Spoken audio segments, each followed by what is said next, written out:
I, 29F, have been dealing with ongoing issues with my stepbrother Robert, 31M, for years now, but things really came to a head at my recent engagement party. To give you some context, I've known Robert since I was 12 when my mom married his dad. My parents had divorced when I was 8, and those 4 years were just me and my mom against the world. We were incredibly close, and I felt like I could tell her anything. Then she met Robert's dad, and everything changed. From the beginning, Robert and I never really got along. He was always the golden child in our blended family, while I felt like I was constantly walking on eggshells. I remember the first time I met Robert, it was at a dinner where our parents announced their engagement. Robert spent the entire meal sulking and making snide comments. When I tried to make conversation, he just glared at me and said, "Don't think you're going to be my sister. I don't need one." I was hurt, but I tried to brush it off, thinking he just needed time to adjust. Growing up, Robert would frequently borrow my things without asking and return them damaged or not at all. I had this beautiful charm bracelet that my dad had given me before he moved away for work. One day, I came home from school to find Robert had taken it to impress a girl he liked. When he finally returned it, half the charms were missing. I was devastated, but when I complained to our parents, they brushed it off as siblings sharing or told me I needed to be more understanding since Robert was having a hard time adjusting to the new family dynamic. This pattern continued throughout our teenage years, with Robert taking advantage of my belongings, my personal space, and even my friends. There was this one time when I was 15, and I had my first real crush on a boy named Alex. I confided in Robert about it, thinking maybe we could bond over something. Instead, he used that information to humiliate me in front of the entire school, telling everyone embarrassing stories about me that he twisted to make me look bad. Alex never spoke to me again after that. I remember one particularly hurtful incident when I was 16. I had been saving up for months to buy tickets to see my favorite band, the Midnight Echoes, in concert. I worked extra shifts at my part-time job at the local ice cream shop, skipped lunches, and even sold some of my old clothes to save up enough money. The day before the show, I came home to find Robert and his friends in my room, going through my stuff. They had found the tickets and Robert had decided to take them and go to the concert with his friends instead. When I told our parents, they scolded Robert half-heartedly but didn't make him give the tickets back. They told me I should have hidden them better and offered to buy me new ones for a different date, but of course, it wasn't the same. The Midnight Echoes broke up a month later, and I never got to see them live. As we got older, Robert's behavior didn't improve. After I moved out for college, I thought I'd finally have some space from him. But Robert had a knack for inserting himself into my life at the worst moments. During my sophomore year, I was struggling with a particularly difficult course load and a part-time job. Robert showed up unannounced at my dorm, claiming he was in the area. He lived 3 hours away, and needed a place to crash. He ended up staying for a week, eating all my food, leaving a mess, and distracting me from my studies. I nearly failed 2 exams because of his visit. When I graduated and got my first apartment, Robert would show up uninvited, eat all my food, and leave a mess. He'd ask to borrow money and never pay it back. One time, he borrowed my car for what he claimed was a job interview. I later found out he'd taken it on a road trip with his friends, returning it with a dented fender and empty gas tank. He'd make promises to help with things and then flake at the last minute. When I was moving to a new apartment, Robert promised to help. I waited all day for him to show up, only to get a text at 9 p.m. saying he'd forgotten and gone to a party instead. I tried to maintain a cordial relationship for the sake of family harmony, but it was increasingly difficult. Every family gathering turned into the Robert show, with our parents fawning over his latest achievements, which often turned out to be exaggerated or completely fabricated, while my accomplishments were barely acknowledged. Fast forward to last weekend. My wonderful boyfriend Arthur, 30M, proposed to me after 3 years together. We met at a charity run I had organized for the local animal shelter. Arthur was a volunteer, and we bonded over our love for dogs and our shared passion for community service. He's been my rock, supporting me through tough times at work and always being there to listen when family issues got me down. When he proposed during a surprise picnic in the park where we first met, I was overjoyed. We decided to have an engagement party to celebrate with our closest friends and family. I spent weeks planning every detail, from the menu, which included dishes representing significant moments in our relationship, to the decorations, featuring photos from our 3 years together. I explicitly told my parents that I didn't want Robert there, given our history. I explained that I wanted one special day that wasn't overshadowed by Robert's antics. They pleaded with me to reconsider, saying he'd changed and deserved another chance. My mom guilt-tripped me, saying, "He's your brother, and family should be there for these moments." Against my better judgment, I reluctantly agreed, hoping that maybe, just maybe, Robert had matured. The party started off well. Our friends and family were mingling, everyone was congratulating us, and the atmosphere was joyful. Arthur's parents, who had flown in from out of state, were chatting happily with my mom and stepdad. My best friend from college, Sylvia, had surprised me by flying in for the event. Everything was perfect. Then Robert showed up, 3 hours late and clearly intoxicated. He stumbled in, spilling his drink on Sylvia's dress, and loudly demanded to know where the good booze was hidden.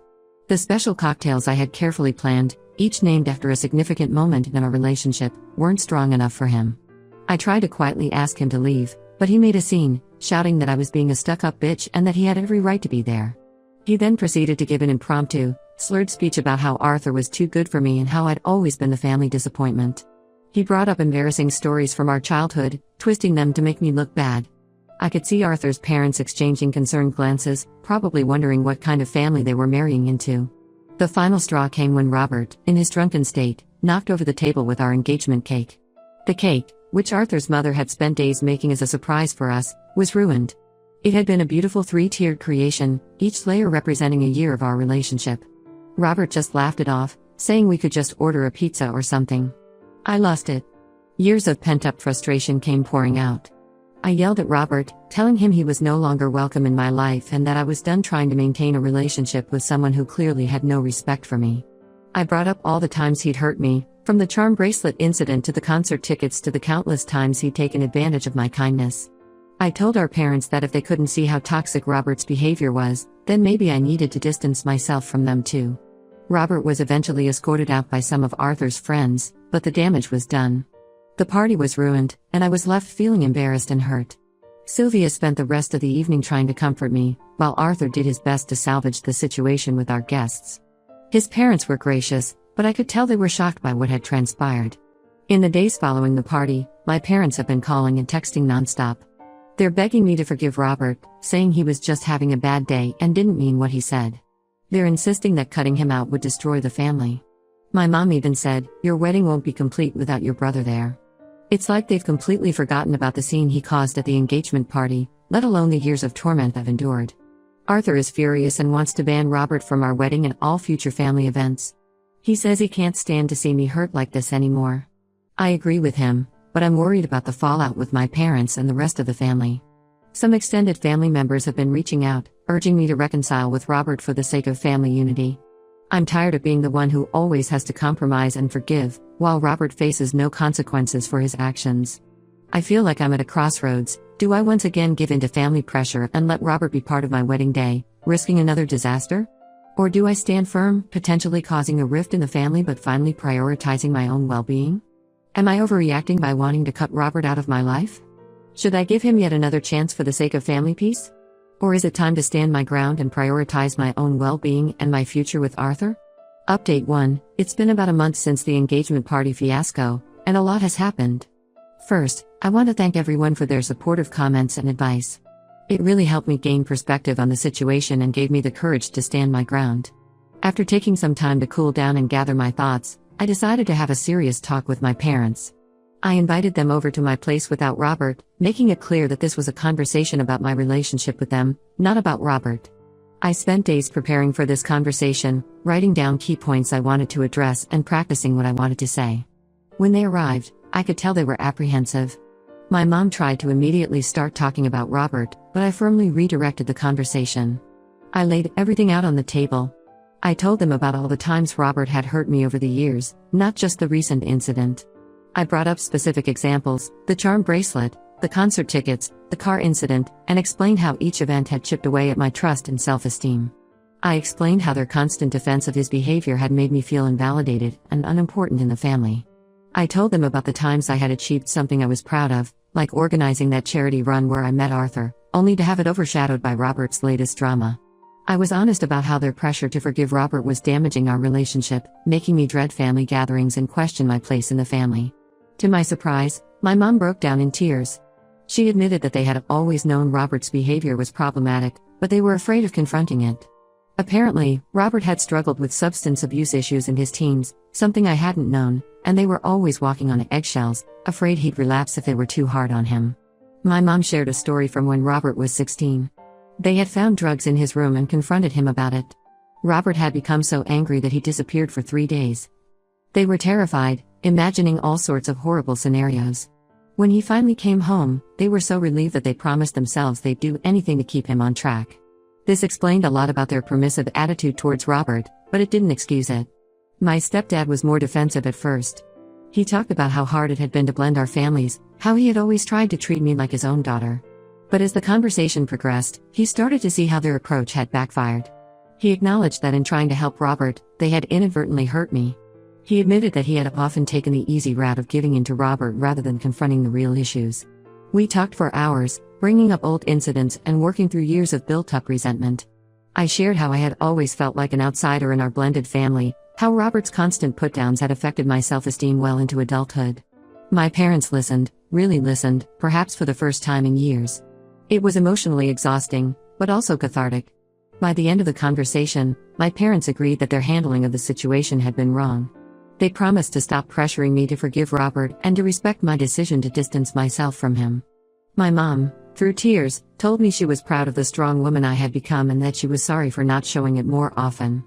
They also revealed that after the engagement party incident, they had finally confronted Robert about his behavior. Apparently, he's agreed to enter a rehab program for his alcohol issues. While I'm glad he's getting help, I made it clear to my parents that this doesn't automatically fix our relationship.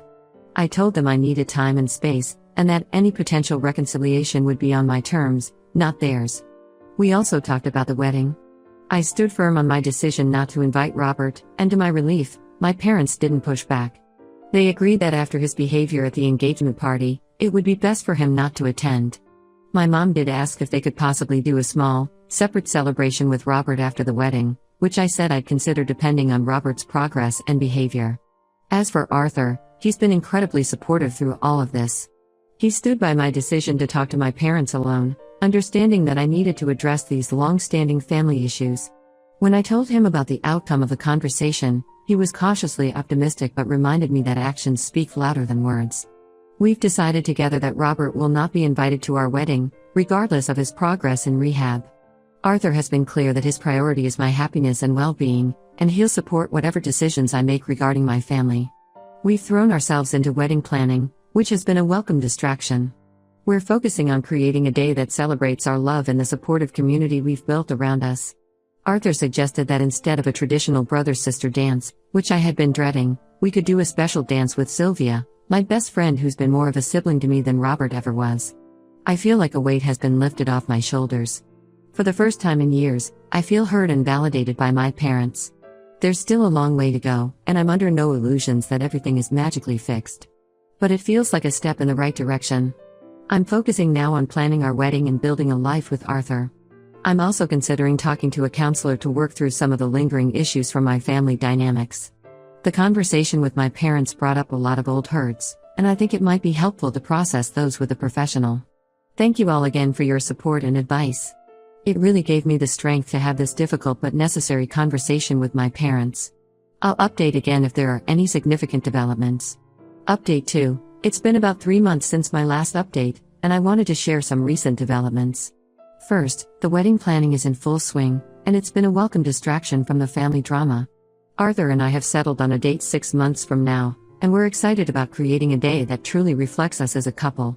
We've decided on a garden ceremony followed by a reception at a beautiful old barn that we're decorating ourselves.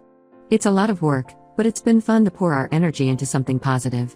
As for the situation with Robert, things have been complicated. He completed his 30-day rehab program about a month ago. My parents, ecstatic about his progress, immediately started pushing for a family reconciliation. They called me, talking about how Robert was a changed man and how he wanted to make amends. I stood my ground, reminding them of our previous conversation and my need for space. Despite my wishes, Robert reached out to me directly last week. He sent a long email, apologizing for his behavior at the engagement party and acknowledging the years of hurt he'd caused. He talked about his struggles with alcohol and how rehab had opened his eyes to the pain he'd inflicted on others. He mentioned specific incidents, the charm bracelet, the concert tickets, the time he humiliated me in front of my crush, and took full responsibility for his actions. The email seemed heartfelt, but I couldn't help feeling skeptical given our history. In his email, Robert also shared some of his own struggles that I hadn't known about. He talked about feeling pressured to live up to our stepdad's expectations, and how he turned to alcohol to cope with feelings of inadequacy. He mentioned that he'd always been jealous of my accomplishments and the easy relationship I seemed to have with our mom. While this provided some context for his behavior, I reminded myself that it didn't excuse it. I shared the email with Arthur, and we had a long discussion about how to proceed.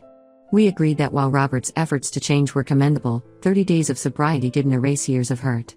We decided to respond with a polite but firm email, acknowledging his apology but maintaining our boundaries. In the email, I told Robert that I appreciated his apology and was glad he was getting help. However, I also made it clear that I needed more time and that trust, once broken, takes a long time to rebuild. I reiterated that he would not be invited to the wedding, as that decision was final. I explained that while I was open to the possibility of rebuilding our relationship in the future, it would need to happen slowly and on my terms. Robert's response surprised me. Instead of the angry outburst I half expected, he wrote back saying he understood and respected our decision. He said he hoped that over time, he could prove through his actions that he had changed, but he wouldn't push for a relationship I wasn't ready for. He even offered to write a letter to Arthur apologizing for his behavior at the engagement party. This mature response has left me feeling conflicted. On one hand, it seems like Robert might genuinely be trying to change. On the other, I can't forget the years of hurt and the disastrous engagement party.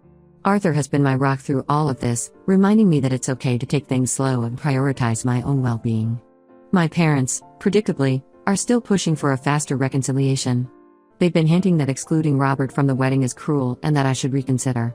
My mom even suggested that Robert could attend just the ceremony, not the reception, as a compromise. I've had to firmly remind them several times of the boundaries we discussed. It's frustrating, but I'm standing my ground. In an attempt to shift their focus, I've been trying to involve my parents more in the wedding planning. I took my mom dress shopping, and we had a nice day together. For a few hours, it felt like old times, before all the family drama. My stepdad has been helping with some DIY projects for the reception decor. These moments have been nice, but there's still an underlying tension whenever Robert's name comes up. In happier news, Arthur and I have decided to take a short trip next month, just the two of us. We both feel we need some time away from all the wedding planning and family drama. We're going to a small beach town where we had our first weekend getaway as a couple. We're looking forward to relaxing, reconnecting, and remembering why we're going through all this stress in the first place. Sylvia, my best friend, has been an incredible support through all of this. She's taken on a lot of the wedding planning tasks, giving Arthur and me some breathing room. She's also been a great sounding board when I need to vent about family issues. I'm so grateful to have her in my life and even more certain of my decision to have her stand in place of Robert for the sibling dance at the wedding. As the wedding gets closer, I'm trying to focus on the positive. Arthur and I are building a life together, surrounded by friends and family who truly support us. While the situation with Robert is still unresolved, I'm proud of myself for maintaining boundaries and prioritizing my own well-being. As always, thank you all for your support and advice. It's been a challenging few months, but I feel stronger and more confident in my decisions. I'll update again after the wedding, or if there are any major changes in the situation with Robert. Update 3. It's been about 8 months since my last update, and a lot has happened. Arthur and I got married 2 months ago, and despite some family tension, it was a beautiful day filled with love and joy. In the lead up to the wedding, my parents finally seemed to accept that Robert wouldn't be there. They stopped pushing the issue, which made our interactions much more pleasant. Robert, true to his word, respected our decision and didn't try to contact us about the wedding. He did send a gift, a beautiful set of handmade pottery he'd apparently made himself as part of his therapy, with a note congratulating us and wishing us well. The ceremony itself was perfect. The garden was in full bloom, and the weather cooperated beautifully. We kept it relatively small, with just our closest friends and family. Sylvia, as my maid of honor, gave a touching speech that had everyone in tears, happy ones, this time. The sibling dance with her was a highlight of the reception. There was a moment during the reception when I caught my mom looking a bit sad, and I knew she was thinking about Robert's absence. But to her credit, she didn't bring it up and instead focused on celebrating with us. My stepdad seemed to be making a real effort to connect with Arthur's family, which I appreciated. After returning from our honeymoon, 2 weeks in Greece, which was amazing, I decided it was time to cautiously re-establish some contact with Robert. I sent him a brief email, thanking him for respecting our wishes about the wedding and asking how he was doing. His response was positive but not pushy. He shared that he was still sober and attending regular AA meetings. He also mentioned that he had started seeing a therapist to work on his underlying issues. Last month, Arthur and I agreed to meet Robert for coffee. It was surprisingly okay. Robert was sober, apologetic, and seemed genuinely interested in hearing about our lives without making it all about him. He brought up some specific incidents from our past and took full responsibility for his actions without making excuses. It was the first time I felt like he truly understood the impact of his behavior. We're taking things very slowly.